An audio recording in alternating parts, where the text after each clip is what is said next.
I need you to stop what you're doing and listen. Not later. Not after the distractions settle. Now.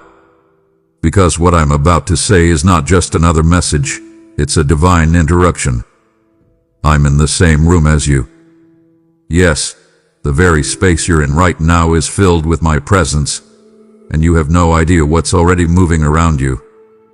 This is not comfort speech. This is holy confrontation. You've been asking if I'm still near, and I'm about to prove it. So don't you dare scroll. Don't you mute me halfway. Don't treat this like background noise.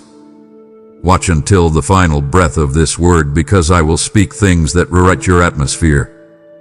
Every second is laced with purpose. Every moment is charged with glory. Stay, child, because if you walk away too soon, you'll miss what you were born to hear.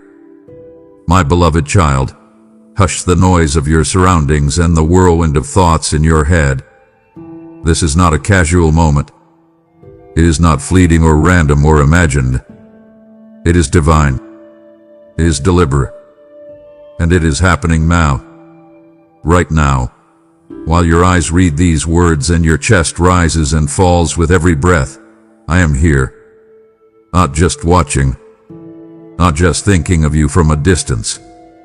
I am in the same room. The very room where your pain has echoed in silence. The room where your prayers have been whispered between tears. I am standing beside you with the full weight of my glory, yet with the tenderness of a father whose love cannot be measured. This isn't poetic imagery. This isn't some comforting thought crafted to make you feel better. This is the truth, your reality, and it's more real than the chair beneath you or the wall surrounding you. My presence is not far off. It is not a hope or a way. It is here. I have stepped in not because something went wrong, but because something had been set right. The time, the alignment, the call in your spirit, they've all merged into this sacred second. And I chose this very breath to make you aware. You are not alone. You've waited for my voice, hoping for signs in the sky or miracles that shout with thunder. But child, I'm not just a God of spectacle. I am the God of stillness, of breath, of intimacy. And I chose to step into your room with quiet majesty because I wanted you to feel me before you saw me. I didn't send a messenger. I didn't tap someone else on the shoulder to comfort you. I came myself. I've watched your soul grow weary with wondering if I left, if I grew distant, if perhaps you did something wrong that made me turn away. But hear me. Not only have I never left, I have been leaning in, waiting for your spirit to be still enough to notice that I was here all along. My child, what you're feeling right now is not just emotion. It is encounter. It is the brush of eternity against time, the echo of my voice that never stopped speaking, even when your ears couldn't discern it. You were never waiting for me to arrive. I was waiting for the silence to become deep enough that your heart could hear the truth. I'm in the room. And when I step into a space, it becomes sacred. It becomes holy ground. So take off the shoes of performance. Lay aside the garments of guilt and shame.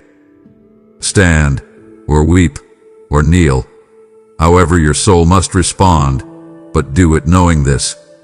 You are not entertaining a fantasy. You are experiencing the nearness of your Creator.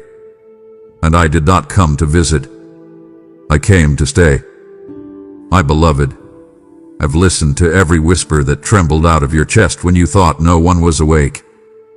I've seen your face pressed against the tear-soaked pillow, your voice too fragile to rise above a whisper, and yet, that whisper was thunder in my ears. You didn't realize it, but every syllable you've spoken in pain became a sound that shifted heaven. You may have cried yourself into sleep thinking I was distant, but child, I was right there. I didn't just hear your words, I felt the ache behind them. I didn't need volume to be moved. I needed your honesty. And oh, how you've been honest with me in the darkness. You never had to shout for me to hear you. You never had to write the perfect prayer or quote a single verse to capture my attention. You simply had to be real, and you were. In your weakness, I leaned in closer. In your trembling vulnerability, I drew near with all the tenderness of a father who never grows weary of his child's voice. I was never looking for performance. I was waiting for the rawness of your heart, and you gave it to me. I want you to know that I didn't stand back, watching you suffer from some distant heaven. No, I came down and sat beside you. I was in the quiet corner of your room, closer than your own breath. I watched the war behind your smile, the exhaustion behind your routine. And while the world saw someone strong, I saw someone carrying too much alone. And that's why I chose this moment, right here, right now, to tell you, you don't have to carry it alone anymore. I'm not waiting for you to clean yourself up or finish your breakdown so I can step in. I already have. My robe is brushing the broken places on your floor. My hand is resting on the parts of your heart that ache silently. This is not figurative, child. This is me, Emmanuel, God with you, seated in the room, feeling the temperature of your sorrow, wrapping myself around the chill of your loneliness. You thought, if God really loved me, wouldn't I feel him? And I say to you, you have felt me, in the moments when strength surged for no reason, when peace quieted the chaos without warning, when tears fell but didn't destroy you. That was me, not a metaphor. And we. So listen closely now, because I'm speaking straight into that place inside you that still wonders if your voice matters to me. I'm telling you not as a distant king, but as the one sitting at the foot of your bed right now. I have heard every word, even the ones you were too afraid to say out loud. Even the words you whispered to the ceiling at 3 a.m., hoping someone, anyone, might be listening. I didn't just hear them. I caught them. I stored them in the archives of heaven as holy. Not one syllable was wasted. Not one question went unnoticed. Not one ache was too small for my concern. You need to know this. When others dismissed your struggle, I archived it.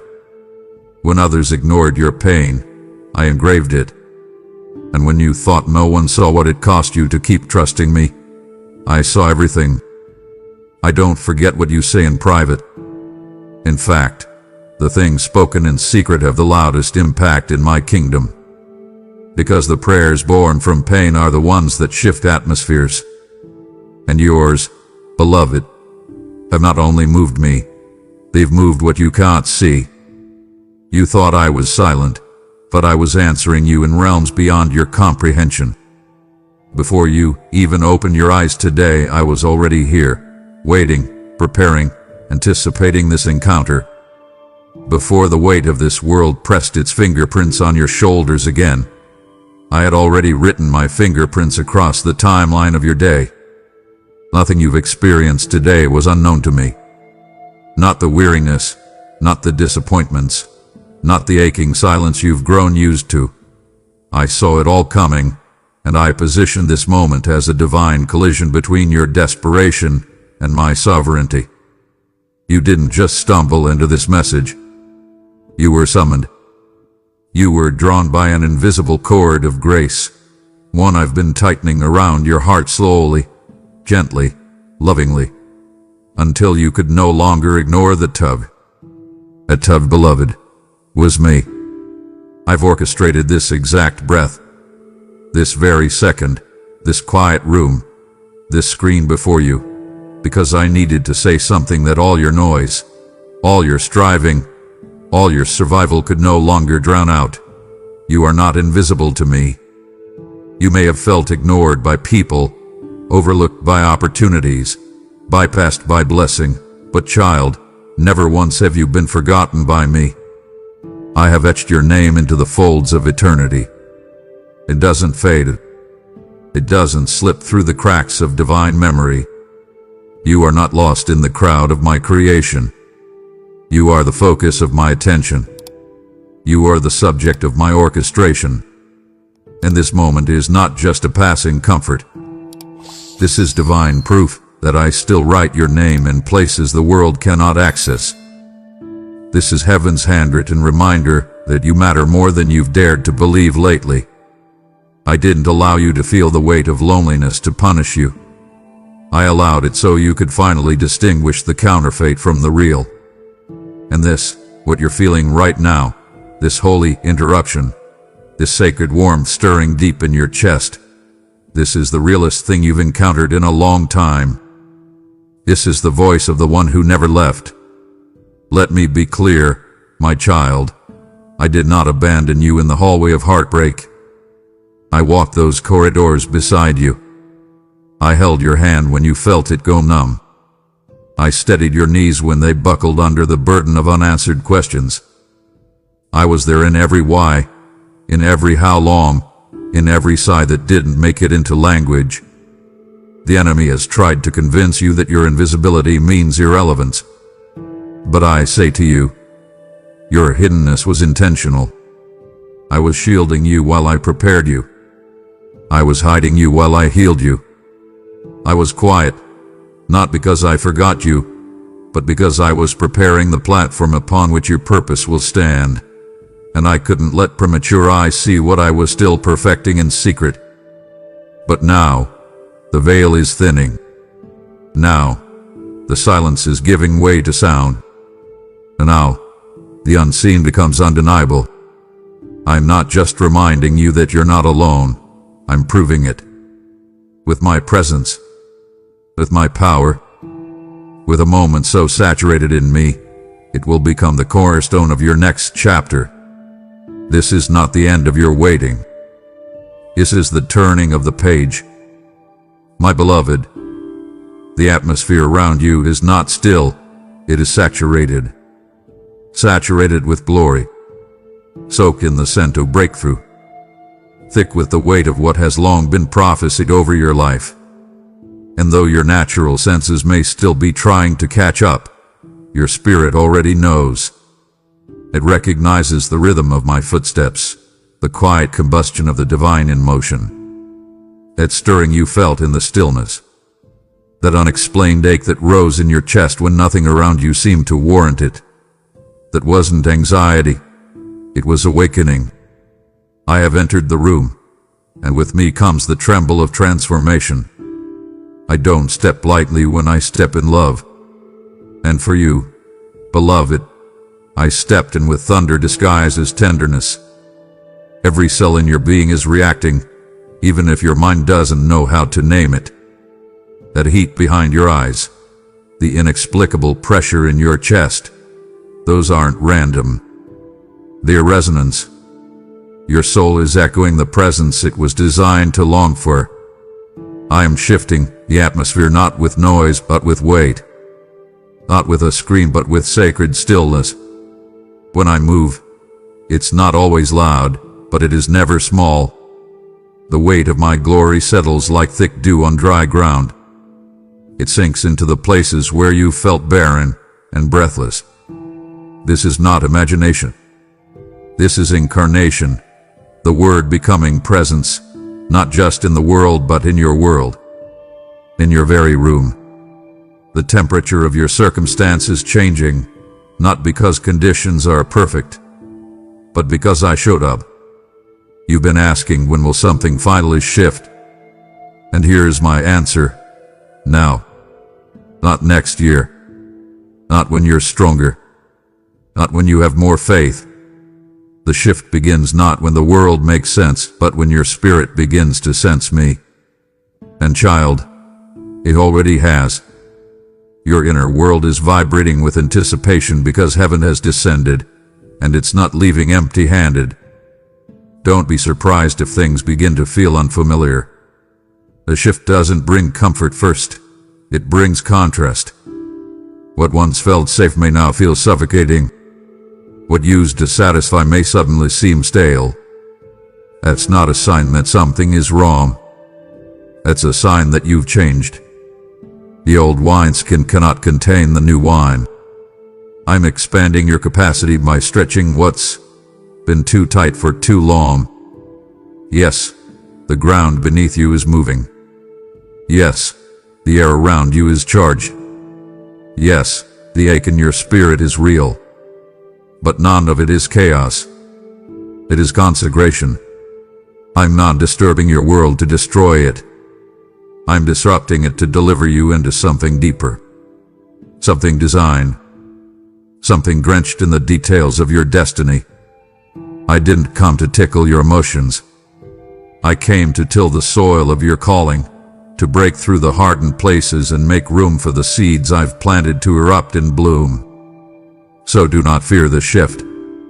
Do not retreat from the shaking. This isn't the enemy rattling your cage. It's me rattling the chains. Chains of disappointment. Chains of delay. Chains of diminished dreams. I'm not here to ask for permission. I'm here to possess what is mine. And you, beloved, are mine. Fully deeply, irrevocably. The atmosphere knows it. The angels surrounding you know it. The enemy knows it. And now it's time you remember it. When I step into a room, things must bow. Fear must flee. Confusion must dissolve. Hope must rise. That's the climate of my presence, and it is the climate you're breathing in now. This is not a metaphor. This is manifestation. This is me, interrupting the rhythm of the world around you to restore the sound of heaven within you. Feel it. Hear it. Receive it. The shift has begun, and it has your name written all over it. You've called it anxiety. You've named it panic. You've tried to silence it with distractions, drown it in noise, suffocate it with logic. But child, that tightness wasn't a threat, it was a taut, a holy touch, a divine disruption. You weren't losing control. You were coming into alignment. That pressure in your chest wasn't the world closing in on you. It was your spirit expanding, stretching, breaking open under the weight of awakening. You weren't being crushed. You were being called. You see, when my presence gets close, your body responds. Your breath stutters, your thoughts scatter, your heart begins to pound because it's sensing something deeper than intellect. That's not chaos. That's contact. Heaven colliding with humanity. Eternity brushing against your temporal mind. And it's me. It's always been me. The ache, the weight, the sudden rush of unexplainable emotion. Those weren't symptoms of disorder.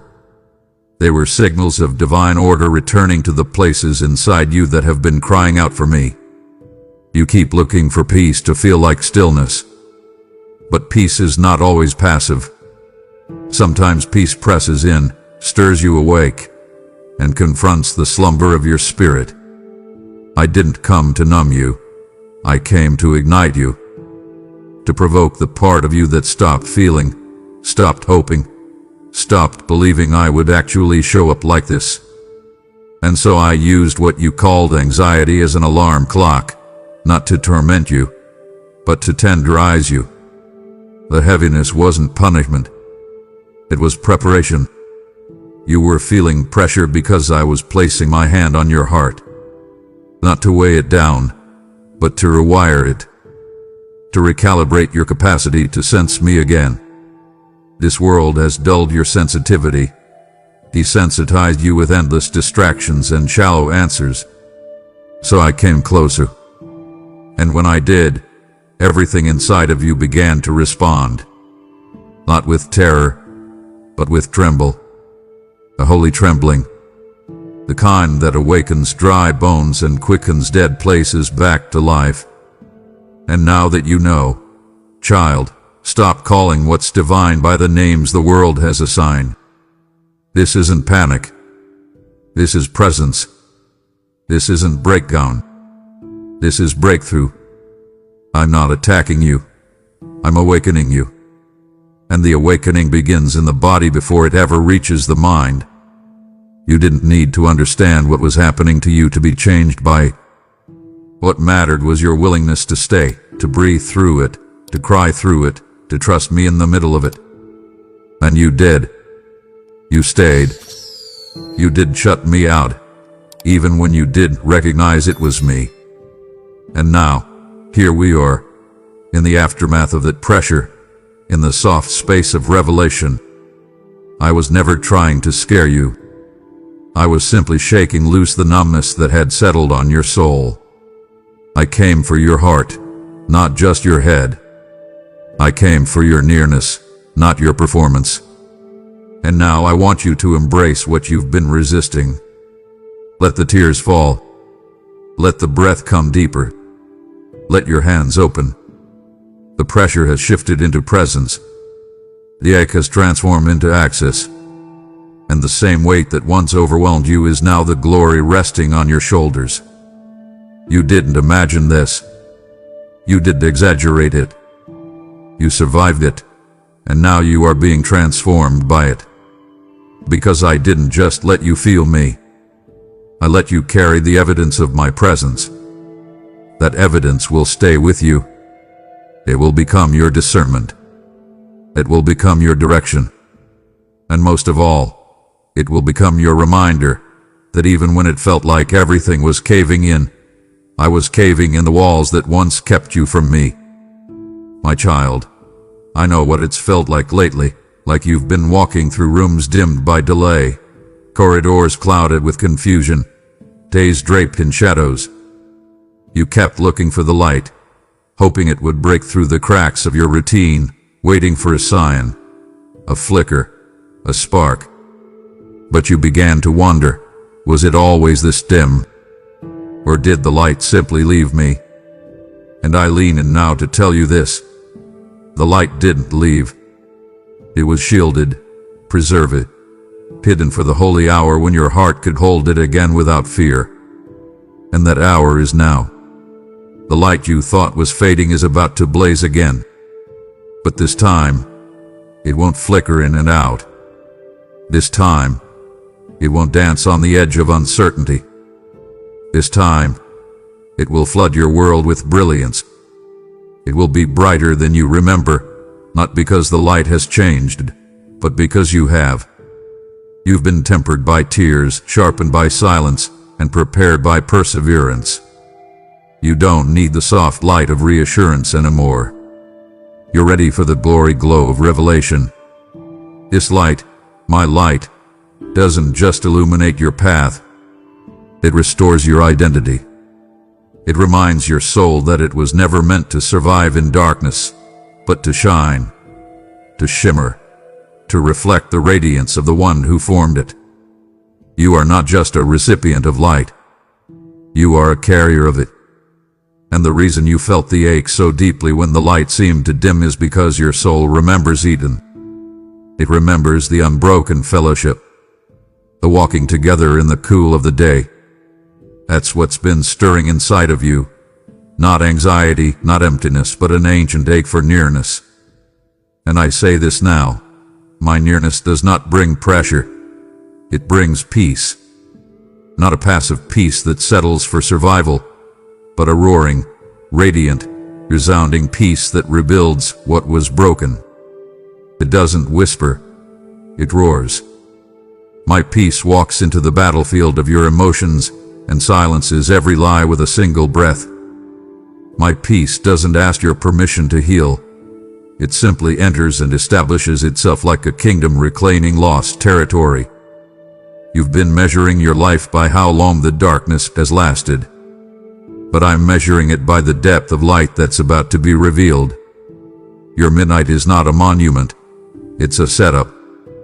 The darkness was never permanent. It was only there to create contrast. So when my light breaks in, it won't just change your surroundings. It will transform your soul. So don't flinch when the brightness returns. Don't shield your eyes from the very thing you once begged for. Let it in. Let it warm your frozen places. Let it flood the corners you thought were too far gone. The cold seasons did not kill your calling, they clarified it. And now, my light is coming, not as a trickle, but as a tidal wave. Brighter than your past, stronger than your pain, warmer than the love you lost. This is not recycled comfort. This is resurrected communion.